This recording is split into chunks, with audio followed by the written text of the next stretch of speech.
Well, let me say welcome, everyone. Thank you so much for joining us. My name's James. I'm from Ortto and heading up our non-for-profit space within Ortto. And if this is your first time with us on one of our webinars, a really, really warm welcome. One of the best things you can do right now for us, if you're just coming on in, is in the webinar, use the comments feature and let me know that you are there. One of the fun things I do like about doing webinars is I get to sort of talk a lot. I'm a bit of a verbal processor, but sometimes I just want to know there's real people on the other end of it. So if you are new to our webinars, if you just dropped into our webinar today, would love you to use the comment section. Let us know that you're here. If you can leave your name, what organization you are from, that would be really, really great. Now, as I said before, as sort of people start trickling in, my name is James. I'm the non-for-profit lead at Ortto and get to do really fun things all the time, such as webinars and providing you guys some great content to help you learn more about your marketing automation.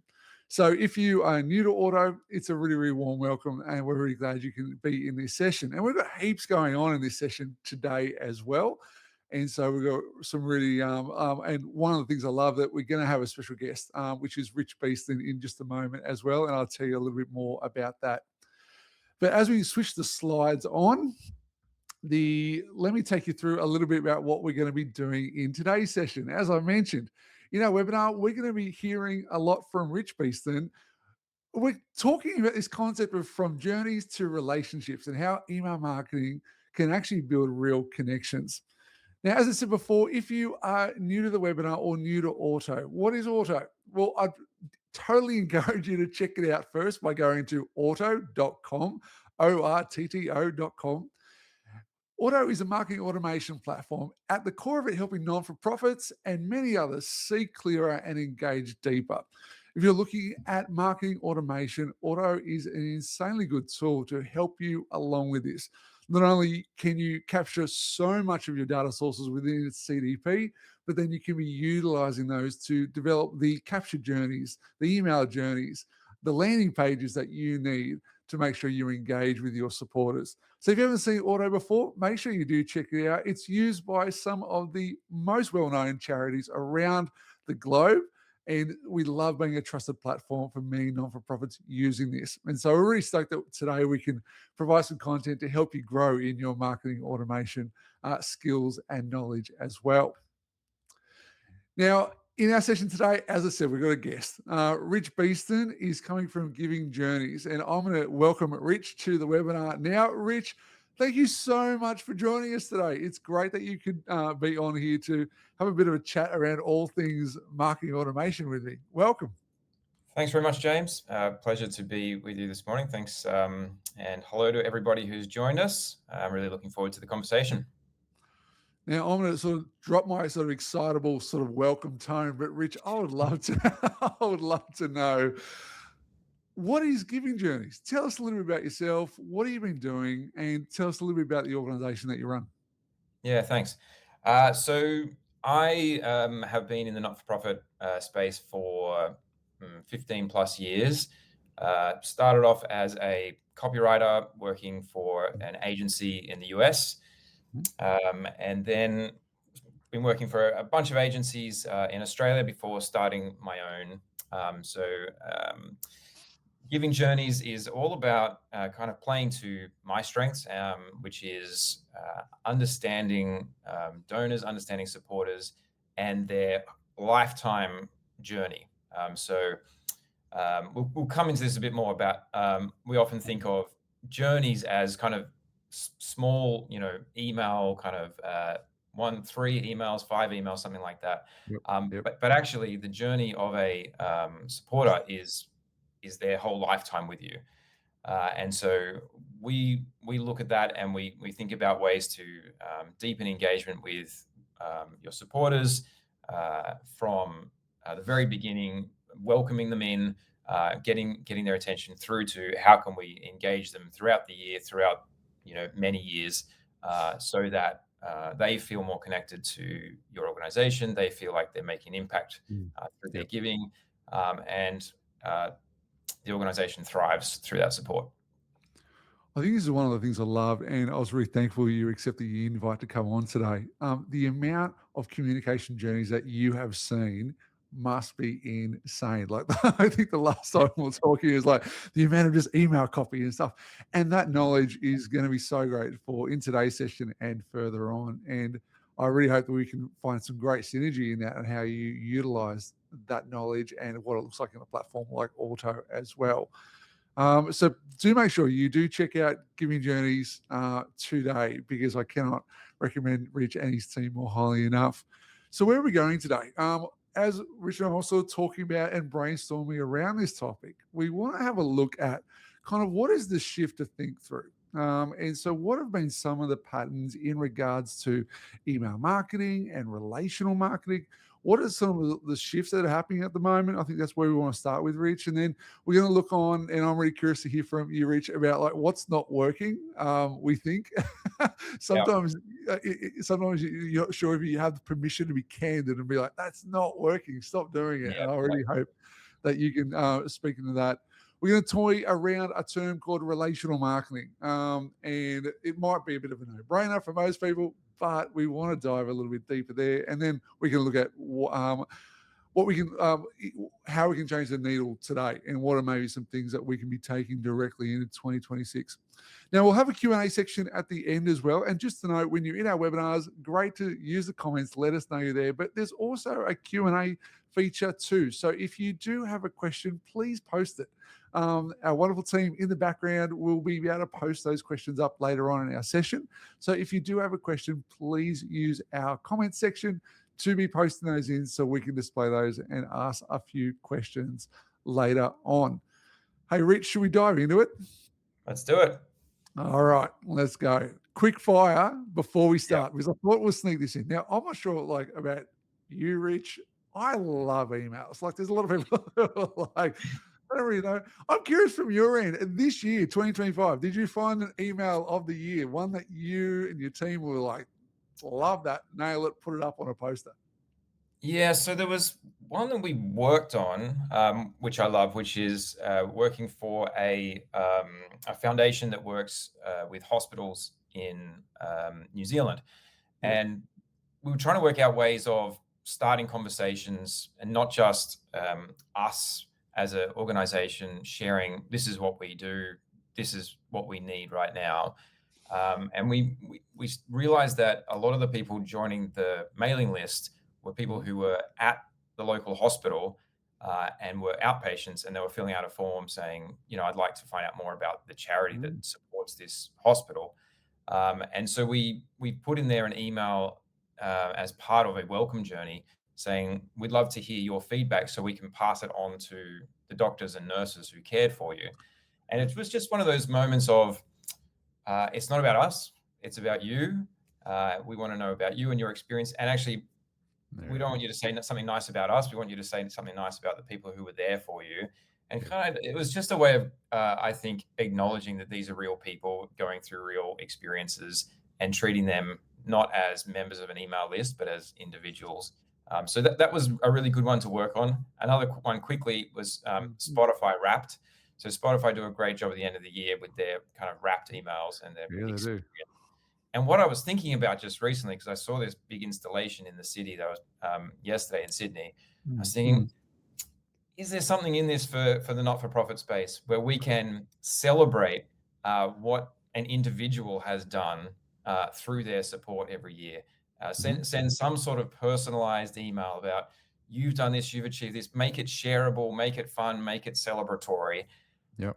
I don't know. I love what they do. I've just started thinking about it just like in the last 24 hours, but I think there might be something in that. Particularly, people love to see their own experience reflected back, and they love to share it. So that's another one. That is a good one. I'm coming up to my one on Strava, where I'm going to be terribly depressed for my year in view of what I've done. But I hope on the giving space that could be really good. There's some good emails. Love those. Yep. All right. What are three emails that supporters can expect over the Christmas time? Like, everyone's getting a lot of things, but from a non-for-profit standpoint, do you feel like there's like three emails that a supporter can totally expect over Christmas time? Well, they're going to get the Christmas appeal. I No, think that that. without doubt, which is Yep. usually a three-part series. There's going to be this is the appeal, last chance to give, all those kinds of things. I'm hoping within that they'll also receive something less asking and more giving, which is some sort of surprise, maybe Yep. a Merry Christmas with a twist, a Happy New Year with a twist, something like that. I Yep. love Yep. surprises in emails because I think that's what gets people hooked on opening your emails Yeah. is that Yep. they're not quite sure what it's going to be each time. And there's something in it that there's a little nugget in there that they go, oh, that was good. I like that. I had a positive experience, and I'm looking forward to the next email. And I think I think when we think about who our favorite email senders are, Yep. in the back of our mind, we're starting to go, oh, I think that their email is due, today. That would be. I'm looking forward to reading it. Yep. Yep. And Because that's a I would little bit love. like it's a little bit like what we do with podcasts, I think, these days. Like often I'm like, when's my podcast coming? Yeah. I my question at the bottom, I'll get to there because I think it's some people do this with emails as well. But in 2025, what's one thing that when you have said, please stop doing this to your clients? Yeah, so it's the thought. I put it as thoughtless emails, but I mean, I don't want to be too kind of harsh on people because there's limited time and resources available to putting emails together sometimes. Mm, Um, but just today, this morning, I received an email from an organization I personally have supported for 20 years, um, yep. and it was asking me to do something above and beyond. So they were saying, look, we would like your help to speak to people about us, and here's a presentation and Mm, that you could use and all that sort of thing.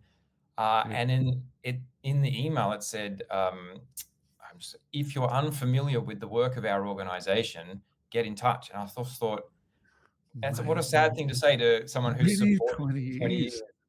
years. Um, and it's just an element of like, if you're sending an email to people who you want to present, Yep. about your organization, of course they're going to already support you, and of course they'll already know about you. And there was nothing positive in there about we're so grateful for the support over 20 years, and Yeah. we'd love you to share your passion for whatever. So Yep. those kinds of things do irk me a little bit, and I'm more likely to kind of push people away than draw them in close. And when you know how technically easy it is to put that stuff in there, I think Yep. that's the other side. Like, you can totally do this. All Yeah, right. that's right. I'm really curious about this because I have a theory. My theory is everyone has 5 emails that they like opening Yeah. in there. I can tell you my 5, but I'm really curious. What's your one email that you just really enjoying opening regularly? It's an odd one. I was thinking about this as well, but I get a weekly email from the minister at the local church, who's also involved in a Mhm. number of other organizations, Yep. and he sends out an email every week, and it just says a note from Alan. That's all it is. Isn't it? That never changes the subject line. Never Yeah. puts in never puts in preview text. But he's a great storyteller, and Interesting. his stories are, I don't know, there's something he tells a story in about 5 paragraphs, but it Yep. sticks with me, and I think about the story he's told during the day, and it's very thought provoking. So his recent one was started with, "Hi, Rich. Holidaying in a sleepy town on the mid north coast, I was flagged down for a random breath test and got chatting to the 2 police officers."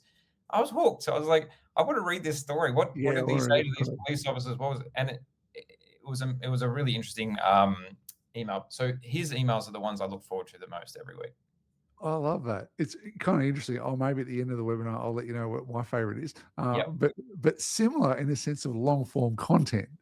Mm, Like and there is this whole thing of like people think, oh no, it's just the bite sized things that people want or the glossy things. Do you know what? I reckon in everyone's top 5, at least 2 of them, I saw long form, like yeah, plain Jane stuff in there. that's it. All right, Rich, good. Quick fire is done. Let's get into some meaty stuff as we explore this topic. Really looking at from journeys to relationships and how email marketing can actually foster relationship around that. And the thing I'm really curious from what all of the stuff that you've been saying is what have you seen as the shift? 20 like, and this is not just 2025, probably it's definitely Mm. before that. But what is the shift? What is the opportunities that you see and what we see? Where has it come from? And I kind of want to dig a little bit deeper into sort of one of the core pain points that we're going to be looking at with non-for-profits, where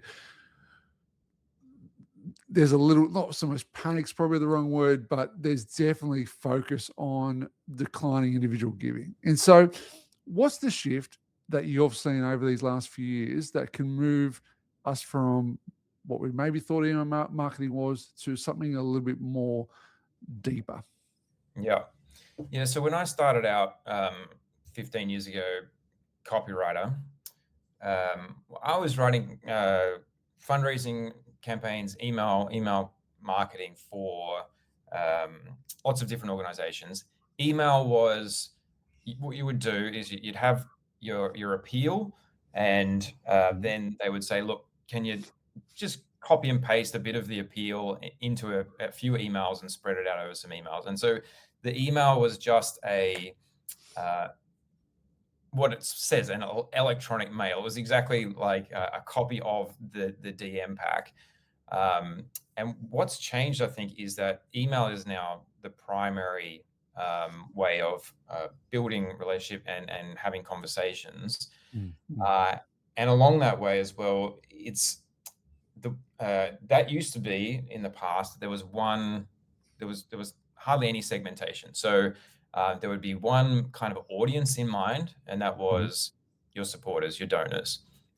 Now there's, I think, as we've seen in society, that younger generations, older generations, very different groups of people, mm. individuals who got much more data to play with. We have more insights than we kind of know what to do with at times.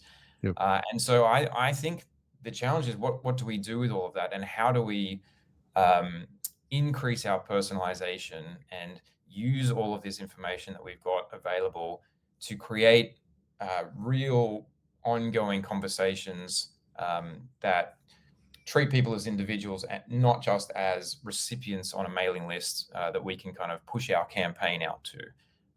But I still see it. I still see organizations now that essentially treat email the same way it was treated 15 years ago, which is cool. We've got a campaign ready. Mm. Let's push out an email, and let's have a look and see tomorrow morning how many donations came through, and that's kind of the extent of how people are using email. So um, It's interesting yeah, that you say it's interesting you say on that you said the word primary, that emails are the primary one. yeah, And also with like that comment earlier is that many people are just treating it as an extension of the direct mail. But there's something so different in email marketing. Why do you call it the primary one? And when someone says to you, but we're all direct mail or like direct mail and it right, never fails, how do you speak into that? yeah.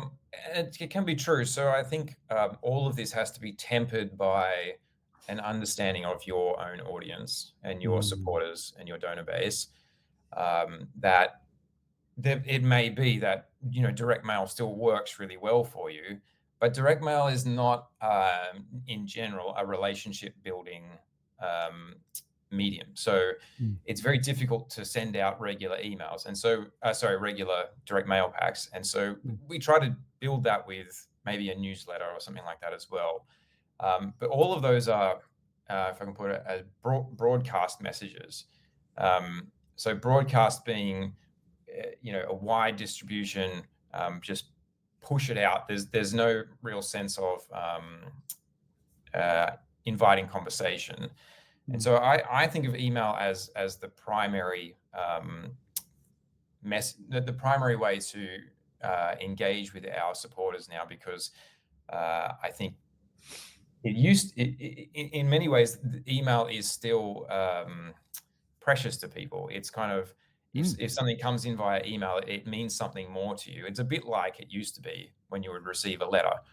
mm, You'll take the time to read your email, whereas social media messages and that sort of thing can get lost and are at the mercy of the algorithm. mm, Your email comes into your inbox, and so you can take the time to look through it and read it. So yeah, that's why I think that's where the focus is and should be.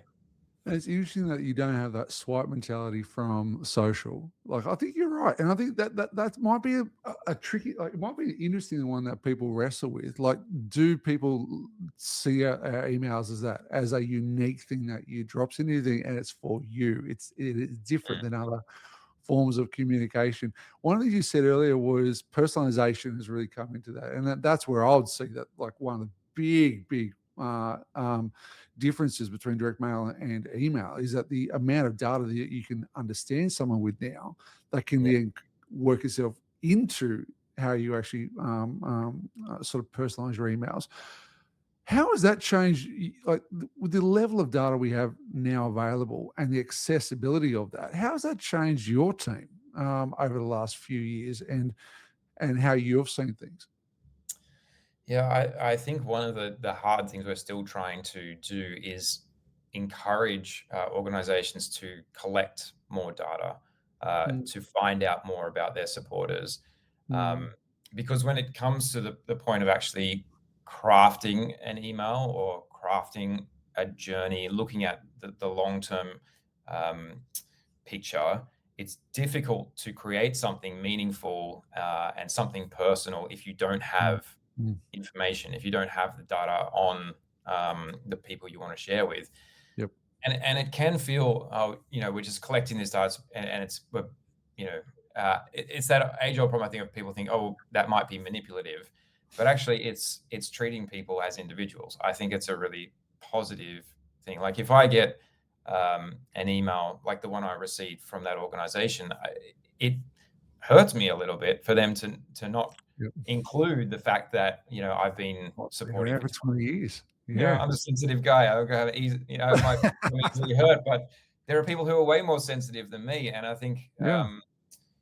we want to think, but we want to imagine having a one-to-one conversation with them like we're having now, Mm, mm. and imagine some of the ways we like. Imagine that I'm the organization and you're me, and I say to you, well, by the way, James, if you need to know anything about our organization, you don't hesitate to ask me any questions. And like we we've been talking for 20 years. What do you Like mean? you said. Like and so I think the more work we can do to Yep, understand for our audience and treat them as individuals rather than to treat them as one unit. yep. I think the better that's going to be, and particularly as we start thinking about younger generations, that's super important for them as well. And I think that's one of the things why I'm really loving exploring with Ortto at the moment, like the ability to capture behavioral data as well as relationship data. And so the streams out there that your data is sitting on that you can embed through Ortto to then create those personalizations. Really, like, to some extent, the sky's the limit. And we Mm. can go so much further in that. We'll come back to a sort of addressing the individual giving sort of decline as well, because we probably sort of touched on this in some of the other points. But I love one of your take homes is that one size fits all is no longer enough. Find new ways to create connection, community, and conversation. Yeah, And I, yeah. So I just to on that, it's yeah, I think that one size fits all was the way it used to work. mm, Um, but yeah, I think people are craving connection. We are often isolated as people these days, and what a not for profit can offer is connection. So mm, mm, we are a gateway, to things that they care about and the world that they want to see. And I think particularly the younger generations, they have a vision of a world that they want to see, and they they're not quite sure how to get there, and we can help them. Bring that about. And people crave community. The idea of who you are and where you fit into society and those kind of questions are still super important. yeah, And yeah. as organizations, we can be that community and we can offer community to people and looking for ways that we can kind of grow that. So we're treating people as individuals, but we're also inviting them into a wider community that they are part of. And the more that people identify themselves as being part of that community, the Yep. more likely they're going to stick with that community, because Yep. it's no longer just me and my money, and the organization. It's me and all of these people together, working as a group to try and achieve an outcome in the world that we want to see happen. And to get that understanding of where people Mm. are at, we need conversation. We need to be talking more. We need to um, hear people firsthand. What do they care about? What do they want to achieve? What do they want to see in the world? How can we help you make that happen? That's going to go into my next point, because what I want from this is what's not working. And I think being able to ask a candid question like this can be really helpful, because on your end, Rich, you can kind of be like, well, from all that you see on the communication you and your team does, you'd obviously see this, that these things aren't working. My classic one, and I'd love you to comment if you think it is working, let me know. But the amount of emails we get just from this long, lengthy CEO email, Yep. you see a lot of them. And I'm curious on your point that you just made before, is that emails are, and your email marketing is an opportunity for connection around that person. Mm. I often see the CEO ones. I feel disconnected, Yep. but they keep on coming as a bit of a norm. I'm curious on your end, what's not working? What is the best practice today that maybe you and your team get to see that many others might not? Yeah, I completely agree on the voice. If the only voice that your organization has is the CEO voice, or even, you might have a different sender, but essentially Mm, the voice mm, is exactly the same. Um, yeah, there's a lack of um, humanity about a lot of those emails, and a lack of warmth, um, and so I think oftentimes that's not working. I see as well, people kind of trying the same thing from different angles. Organizations mm, sort of just kind of hammering away at the same idea, and an ask after an ask after an ask, without really any attempt at relationship building. mhm, I think that's not working as well, and that, I think, comes from the idea that the priorities of an organization are different to the priorities of the individual receiving the email. So, yep, as an organization, we're trying to raise funds, we're trying to get things done. We need to get campaigns together, we need to get emails out. We're getting, we're ticking boxes and all those kinds of things. The person on the other end of the email is not mm, thinking like that. They're a real person with real desires and real interests, and when we keep on asking them, we've got to think of them again as being a person in a room. If we did that to somebody, keep asking, it's not respecting them as individuals. It's kind of, yeah, treating them as an ATM. That's the classic line, but it mm. can start to feel like that, and it can also start to feel like, is my is my current support actually achieving anything? Because all I ever seem to hear is bad news, rather than kind of updates on things that are positive and things that are changing. Which comes back to your, like, why not spend a little bit of time working out how you can do a celebration at the end of the year for someone as a wrap up? And I think things like that are really, really important. I'm curious Mm, to hear your thoughts, because one of the things I regularly see us not working is the siloed nature of non-for-profits when they are looking at, say, their fundraising efforts. You'd have an appeal team, you have a community fundraiser team, you've got the mass marketing team, and often they're maybe not, like, they're speaking to the same people yeah. in most of, but could do that in such disconnected ways, where you're going to be leaving left and going, actually, you were after a relationship, you didn't get it because I've had that Mm. team ask me, had this team ask me. How are people solving that issue? Because I just don't see it going away, and I would have thought it would have maybe been a bit better in coming into 2026 than it is at the moment, because I still see a lot of that. How are you helping people move away from that and seeing more consolidated? Mm. communications going out? Well, it's about stepping back and looking at helping organizations understand and know themselves better. Um, so if you think about it as a cultural issue, so if as a organization there's a culture where you understand yourselves, you understand the impact you have, Mm, your key messaging is shared amongst the organization, and everybody speaks the same language and is on the yep, same page. yep, It's naturally going to flow out of that bigger picture thinking, that you are going to be kind of speaking in the same way and sharing the same messaging.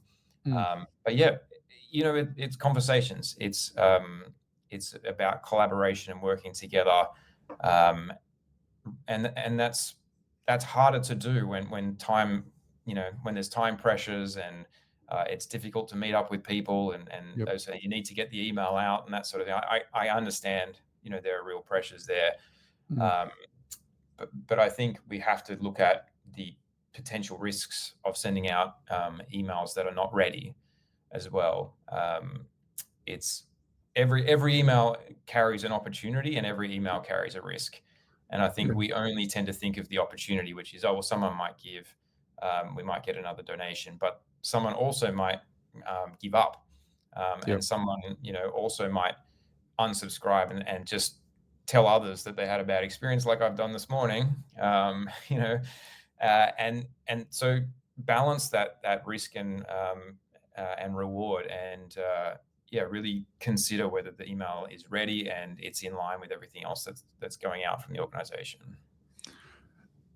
and it'll be interesting how to do that in a way that doesn't make someone freeze at that point that we've all frozen at, where where it's like turn on, turn journey on, Yeah, right? Or yeah, send now, right? Because you don't want to freeze it. Like one of the things like you want a team that is agile is knowing. It was interesting. I was chatting to Salvation Army just over a month ago.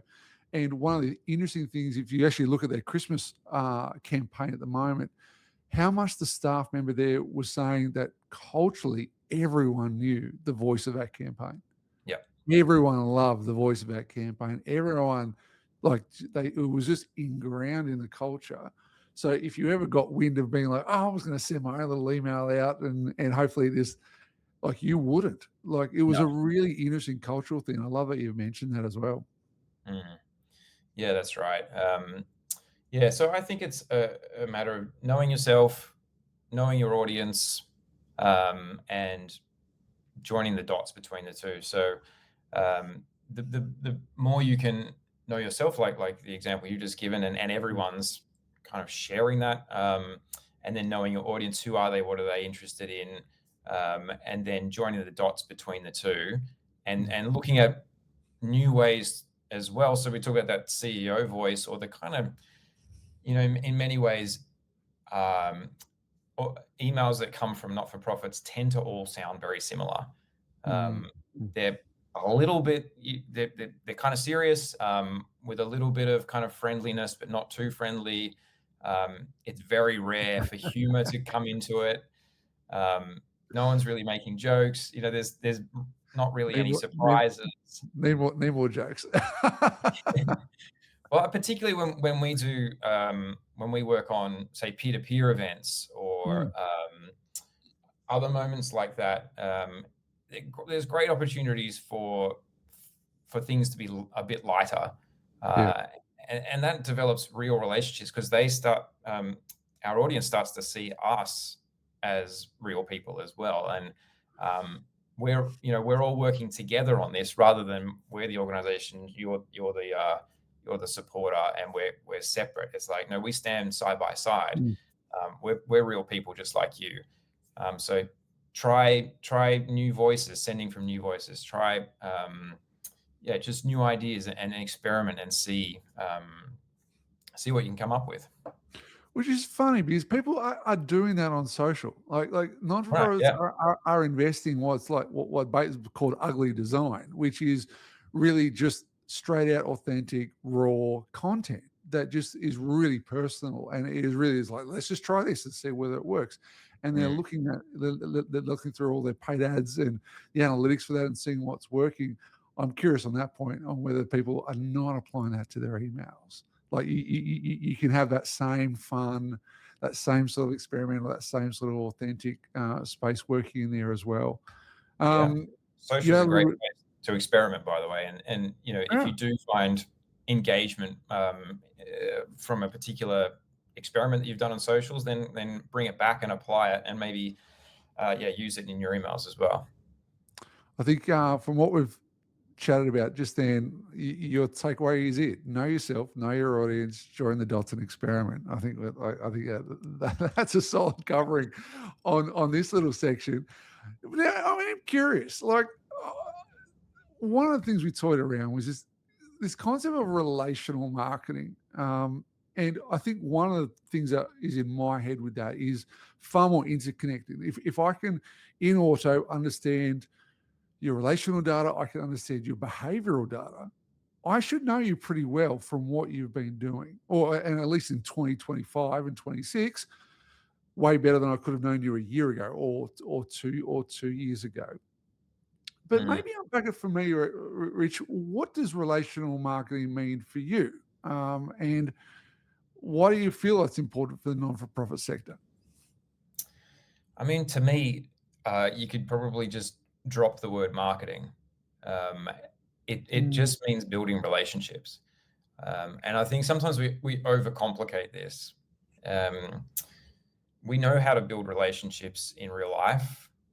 We talk to people, we ask them questions, we share a bit about ourselves, we be mm, vulnerable, we speak plainly, we don't couch things in kind of corporate, speak.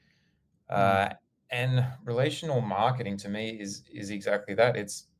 Um, it's being human and being open and sharing. This is what we're about, and this is what we're trying to do together, and um, being careful about how we put things, but it's about building the relationship over the long term as well. And so we talked a bit about this already, but instead of thinking of campaigns and journeys as separate sort of small events, we think of the donor journey, the donor experience as a lifetime. mm, mm, We think, how can I take a supporter on a lifelong giving journey, rather than mm, just mm, how can I craft 3 emails that might get them to give $100 at Christmas time. Um, it's and it all to me just comes down to yeah, understanding people better, and thinking of them as people we want to have a relationship with. Um, and again, that's going to be different because every organization has a different audience mhm, and mhm, different mhm, motivations. People have different motivations for supporting and giving, and they want to mm, support and give in different ways. And so, the more that we can know about how they want to support, where they want to place their support, mm, um, mm. the more we can tailor those experiences for them. I wonder too, like, and we sort of brought up earlier that one of the big pressure points at the moment is a decline in individual giving, and also like somewhat the unknown is, are our marketing efforts effective for the younger generation in developing that pipeline of new people? I'd be curious that maybe there are many who have been used to so much communication over the years on the older generation that are like that. Just keep it the same for us, but Mm. definitely the younger generations. I love what you said. Why don't we like? Can't we just talk more like human beings? I can imagine there's a big risk for people that like is it the fact that like they don't do that because it's maybe too risky to do it, or is it because maybe they're just not seeing examples of it enough? There's definitely risk involved, but like we talked about before, risk and reward kind of go hand in hand, and so Mm, it may be that you try something new, and it pays off in a really unexpected way. That's where testing can be really helpful, and if it's possible mhm, to have a segment that you know is a younger segment, Yep. try sending them an email from a young member of your team, Yep. for example. And so, the CEO voice probably is not going to resonate with them, but it might with a 65-year-old who's been giving for, a few decades. Mm. But what about a 21-year-old kind of junior member of your team who wants to is able to send them a kind of message in a way that they understand and sort of share from their experience in using terms and phrases and language, and linking them to all sorts of other things. And so, the again, the more we can separate out our recipients, the more we can craft messages that will make sense to them. I love this because it reminded me of an email I saw. There's a great website, and I recommended this before we jumped on today, and you hadn't seen it. And I totally recommend people have a look. It's called reallygoodemails.com. It basically collates real emails from all sorts of organizations and industries. And I'm looking at the non-for-profit ones, but I saw one this morning on this, and it was such a good example of what you're talking about. It's not there. I wish it was there. It might have been on the homepage, but the first bit of it was a video of a young girl who donated $8.25. Great. And I'm like, this, like, I wanted to watch that. Like, Yeah. it's that is so far and away different on like who can you find to be the one that presents it, because your goal is not what you want out of it; it's what your audience is actually going to find value in that as well. Anyway, I thought I'd totally recommend people check this out. And Rich, like you'll spend a whole day on these emails because there's some really, really, really good examples. Yeah, I'm keen to dive in for sure. The I think on the relationship market, I am very curious on what are some of the things that do block people and their risk. But I love you've said risk and reward. Be really good for you out there on the webinar today. We would love some comments on what you think around that as well, because that is a bit of a tension that we see there. And as you mentioned before, take your supporters on a lifelong giving journey, not just campaign. What that looks like on a platform as well is, I think that's some of the things we're really looking forward to, sort of pulling some together, some resources together for everyone over January, and tangibly show what this kind of looks like, and how it can actually change your day-to-day marketing efforts in Ortto. But what can change the needle today? Rich, we are so close to Christmas. I'm almost getting to the point where I'm winding down already, which is the classic Well, the cricket Australian. started, so Oh, I know. Maybe that's it. But it's the classic Australian in me. But other things that you're seeing that can actually be applied today, even if someone had the courage to change something in their annual appeal, right? Which I'm not saying you should do, right? Hopefully yeah. you've been planned enough. But also, one of the things I'm thinking through is in January, particularly at the beginning of it, you got a lot of people, a lot of downtime on their phones, and they'll check their email because they're not at work, but they'll keep having that habit of checking their email. Other things that someone could apply today and quickly into the new year that you feel would move the needle. I mean, again, it will depend on your audience, and knowing yourself and knowing your audience. But there's always opportunities to try. My main thing would be thinking about ways that you can learn more about your audience, Mm, particularly if someone's got a bit of downtime over January. Maybe there's a chance to have a few phone calls, random, pick some mhm, random people on your mailing list, send them a personal email from your personal email address. Hey, I know we've never chatted before, but would love to hear more about your connection. And obviously, with all the data we've got, put in some good things about their support and whatnot. But you want mhm. it to feel like they've crafted this email just for them, which they would have, um, and have some conversations. It honestly remarkable what will change when you understand your audience better and when you have Yeah. real conversations with real people. And you Yeah. might set a new goal for 2026. I'm going to have 2 real conversations every month. And Mm, I gotta tell you, by the end of the year, you will have such a different understanding of your audience and what their motivations are, um, what interests them. Ask them, what would you like to see in an email? mm. What are the emails that you delete before you've even had a chance to read them? What's your top 5? Yeah, yeah. Yeah, yeah, yeah. Um, that's right. Um, so I think that that's a great place to start. Um, look for ways maybe to add a extra, say, bit of data that you can collect on a subscribe form, for example, Mhm, something that might be super useful down the track. So think about as you're thinking about journeys that you might be crafting in the future. mm. What is one extra piece of data that would be really helpful for you to know, Yep. that could help you create more tailored communications with your audience? That might be 2 ideas to go with. They're good.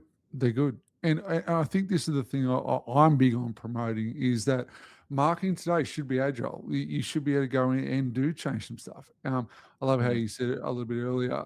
Mitigate that risk of maybe finding a smaller audience that you can sort of target and do some different things.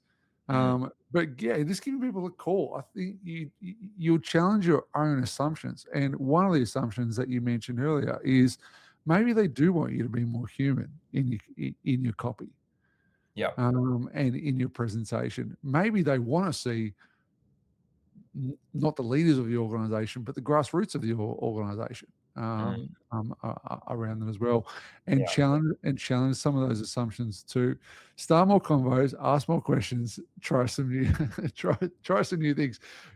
It stuck with me a little bit because at the very beginning of our time together, you said like put some little like nuggets, like little secret things in your yep, emails, or like spice them to not keep people guessing. I think that's a big one on my end. As soon as things get predictable, yeah, I'm fine with that with transactions. Like a transaction, I typically want it to be somewhat predictable because I'll have methods. But even in transaction emails, something slightly different or something slightly I didn't expect that appears every now and again that just makes me go, like yep, I'll look out for it next time, and even maybe being purposeful in that. I like in my head, I was thinking of whether on whether people could like you don't put them in every email, but it's kind of like a find where's Wally concept. Like it's like there's something in there that you're looking for, and pull that out with emails. yeah. I like that idea as well. I think that's cool. And again, the more you can look at best practice, see what other people are doing in different sectors, and learn from that. But we have to be willing to take risks for that to work, and we can do it by starting with a smaller uh, portion of our email list that we send it to, and see what the response rate is. But if we don't experiment, we don't learn, and if we don't learn, we don't grow. So I think is really important. That's brilliant. All right, we're going to open up to some questions. So I'm curious, in our audience, and I thank you for sticking with us on this. This is unreal, that you could join us just for this knowledge sharing today. We've got a question from Bridie for you, Rich. On the email you got from the org you supported for 20 years, did you reply, tell them that the email missed the mark for you? Yeah, Rich, were you human on the other end and was like, do you know what? I know, I On know. the edge. Uh, yeah, I haven't yet. Probably I've been just letting it kind of roll around in my brain as to, Mm, but yeah, I think I didn't really even think of them as a real person. I kind of thought of it as, I've received the same email as, maybe a few hundred other people. yeah. Um, so yeah, that's a very good idea. I will do so.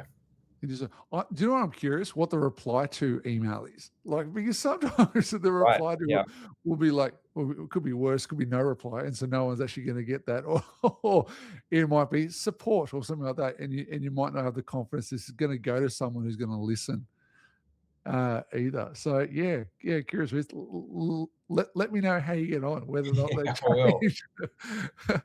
Tom has a question via email. We are planning to set up the personalization for emails. It's clear that there are different levels of effort here. Do you have a top three of what we should focus on for our small team, limited bandwidth. When you're looking at personalization, would you have a top three of what you'd focus on with a small team and limited bandwidth? Mm. Um, I, you know, Name. Start, I would start with first name. first name would be Yeah. a great place to begin. I won't include email address because that should, I mean, there's really no way to submit a form without it, generally. Um, it's got to be something that you've decided is relevant for your ability Mm, to communicate effectively with your audience. mm, Um, so yeah, that will change depending on who you're speaking to. So it could be, what are you most interested in? And there's a drop down, or I'm interested in everything, or something like that. And if you find out that they're particularly interested in one aspect of what you do, then you're able to kind of meet that need. So we will talk about, everyone has a vision of the world they want to see. mm, This person has expressed to you then, this is the kind of world I want to see. I really care about this thing.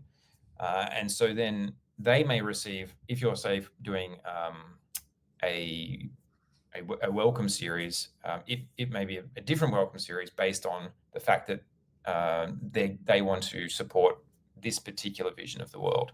mm. So that would be another thing.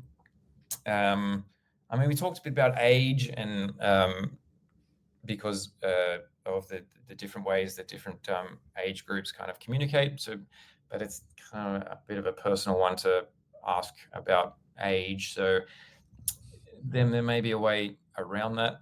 Who's your favorite musician? That's probably not a good one, but Well, it was interesting. I did work for Support Act, which released an amazing campaign called Oz Music T-shirt Day. Check it out if yep. you haven't already. And one of the things where they asked that question was, "What's your music genre? What's your music sort of genre Mm, time zone? Is it 60s, 70s, 80s?" And though it didn't get at age, it got at something relatively significant on what type of person is yeah. is behind that, and it gave them a lot of leverage to be able to create some really good emails. What was interesting on that is that they had a lot of celebrities support that campaign, but because of that information, you can then align the celebrity up with the email communication that someone gets. So they're not seeing a celebrity that they didn't know. They're seeing someone who they do know. Mm, Around that, there's some really interesting sort of ones on that. I would say as well, like, and if because I've said it for a long time, if you've captured it, you can use it, and I hope that you're hearing that narrative is when you've said, Rich, that like we find that there's a form, and if we capture it in the form, sometimes people can sort of find that a disconnect. Is the yep. reality is your data comes from forms, like it's come from a capture feed somewhere, and what's in that is the thing you can use. And so even maybe just going back and going, what have we captured in the last year? Has Mm, what's been on our donation form? What's been on our newsletter sign up form? Maybe there's been nothing, and so your data that you have isn't all that great. Like it's a yeah. bit Yeah. plain Jane, but maybe there's some things that you're like, that was really interesting. All right, Tom's got another question. Impact reporting is difficult for us, and we have internal disagreement over the level of reporting. Should our impact reports be like a company's annual report, or can we just keep it light? So maybe like, how professional and corporate do you need to get more than your sort of human concept? Maybe thoughts? Yeah. Again, I think that will be different depending on the organization, but if impact reporting is difficult for you, um, and you have internal disagreement about the level of reporting, the important thing is to thank people. And Mm, so mm, don't let the complexity of how much you say to them, and the tone of voice and everything that you use, don't let that stop you from getting it out. That's the important thing. mm, Um, People need to know that what they're doing by giving is actually having the impact that they intended it to have, and that they're seeing the change in the world that they want to see. So if it happens that the level of reporting has to be at a basic level, that's okay. At least you've got something out. But the more I think about this, the more specific you can make it to the individual who's given. So we do this with dollar handles all the time in appeals, where we say your $64 gift helps provide 2 meals for a family in need, for example. So Mhm. how can we take what that person has given and extrapolate it in a way to say, over this year you've given X Yeah. amount, and that has helped 200 families get support when they need it most. Um, I'd look for ways to do that, to try and individualize the impact. If that's too much at this point, you could say, as a group, as a community, you've contributed to this community of people who have provided for thousands. Try and put Mm. some numbers on it in terms of impact. I think many can get caught on the numbers as well. I love it. It's Yep. good that you've said in there that if you don't have the numbers, that's okay. Share the Yep. story. Like Yep. a That's big it. engagement. Share your stories because people want to hear them. Yep. Now, Rich, again, like as I said, I think in one of the emails I sent maybe for this webinar, like another webinar. We're almost at time. It's almost so. I'm going to pause Yep. it there, and we'll get on to some other things. But before I rush and share people a little bit about what's going on with Ortto at the moment, I just want to say thank you so much for jumping on, Rich. You and your team are a source of a wealth of communication, sort of experience. Thank you so much. I'm totally getting you to do maybe some stuff with us next year as well, because I just want to keep going deeper in what you do. Have a wonderful Christmas, if I don't see you, and we'll make sure we touch base in the new year. Thanks. And if anyone wants to send me an email, it's rich@givingjourneys.com.au. Would love to hear from you. Awesome. Thanks for having me, James. A pleasure, mate. We'll speak soon. Catch ya. All right. See ya.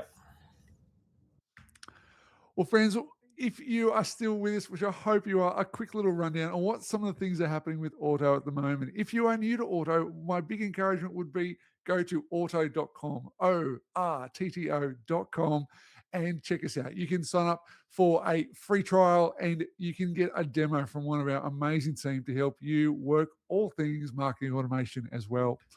Some of the things that have been landing here, and this is the super exciting one, is account-based journeys. It's live, it's ready, it's up, and this is really a space where you can now do all the things that you love that you've been doing on your individual customers profiles. You can now make those account-based. This is really going to help your partnership team out a lot, and really carrying all those functions that you love as well. So do make sure you check out the new functionality around account-based journeys.